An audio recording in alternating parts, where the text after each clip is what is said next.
E aí, continuando aqui nosso cantinho da leitura, o livro segue-me. Estamos na sequência e eu sempre repito, né, que o Emmanuel, ele gosta de encadear as ideias, então é bom a gente ler na sequência mesmo. E hoje o tema é fundo de serviço. Nós vamos ver, quem viu na semana passada, quem não viu pode ver, né, porque está disponível, que há uma relação, uma conexão deste assunto com o assunto da semana passada. Fundo de serviço.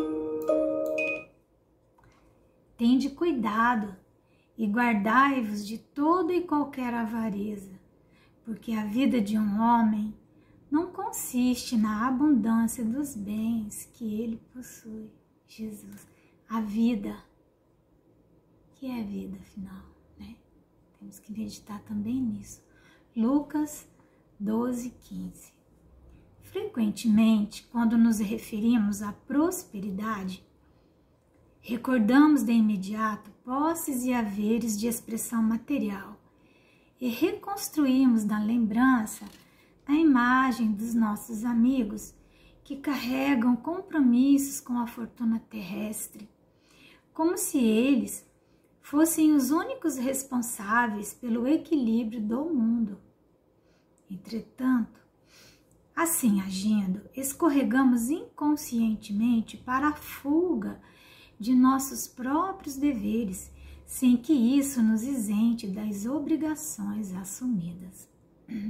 Simbolicamente, todos retemos capitais a movimentar, de vez que, em cada instância regeneradora ou evolutiva em que nos encontremos, somos acompanhados por valiosos créditos de tempo, através dos quais a divina providência nos considera iguais pela necessidade e, simultaneamente, nos diferencia uns dos outros pela aplicação individual que fazemos deles. Somos todos, desse modo, convocados não apenas a empregar dinheiro, mas também saúde, condição, profissão, habilidade, entendimento, cultura, relações e possibilidades outras de que sejamos detentores em favor dos outros,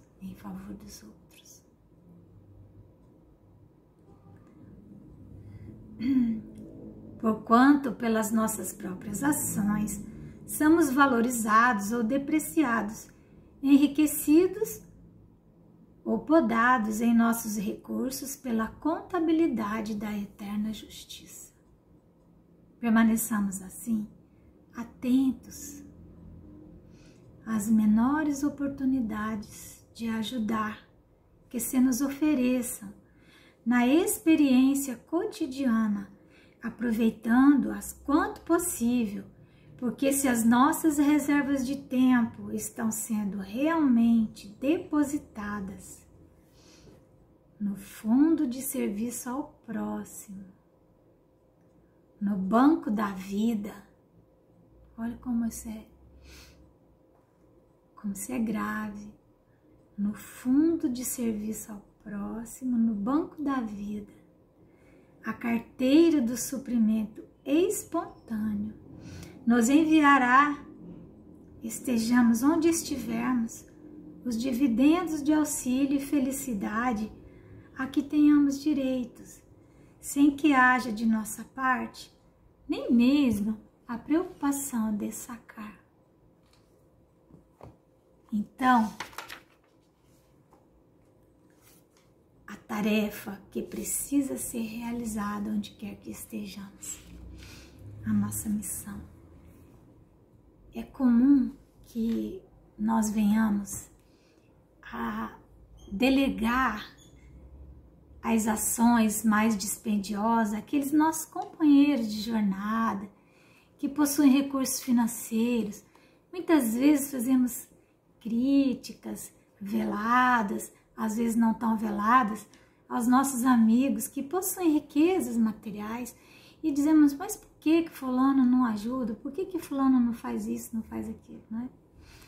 Mas acontece que para aqueles que estão numa condição diferente da nossa para baixo, nós somos aqueles que temos recursos sobrando, porque não há nenhum de nós que não tenha, durante todo o seu dia, um espaço de tempo para realizar alguma coisa, uma palavra, um gesto em benefício de alguém.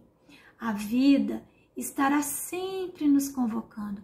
Então esse texto ele fala para prestarmos atenção. A nossa atenção, ela faz parte de um complexo, que eu chamo complexo mediúnico, o nosso sistema mediúnico, vamos dizer assim, porque a mediunidade é essa função de senso e de percepção que nós temos para com o meio onde nós estamos, para com as nossas relações, para com o mundo onde nós vivemos. Então, perceber as necessidades que estão ao nosso redor e as quais, de alguma forma, nós possamos atender, ainda que não na totalidade. Muitas vezes, como o Dr. Bezerra fez, quando ele foi solicitado por uma pessoa, ele fez a consulta, ele era médico, então ele fez a consulta, mas ele já tinha doado tudo que ele tinha, e ele então sabia que aquela pessoa não tinha condições de comprar o remédio. Então ele abraçou a pessoa. Ele disse, olha, nesse momento que eu posso fazer por você é te abraçar e rogar a Deus que você consiga mais à frente alguém que esteja em melhores condições financeiras do que eu, ou que você consiga de alguma maneira solucionar esse problema.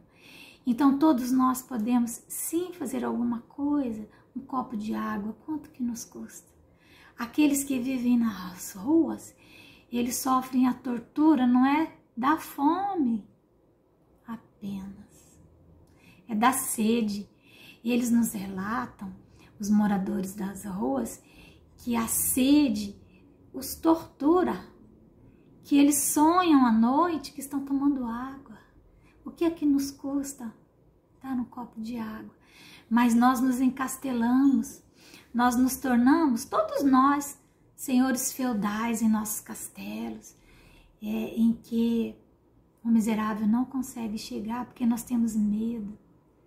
Medo de fazer o bem, medo de nos expormos, medo de servir a Jesus. E depois nos comprometemos e depois sermos demandados. Então há um texto no Evangelho que se chama a piedade. Que jamais tenhamos medo de estar ao lado do sofrimento, ao lado da dor. Porque o medo, ele é o contrário do amor. O medo nos impede de servir. O medo, ele nos trava, ele nos enregela a alma. Aquele que tem medo, ele sente muito frio também.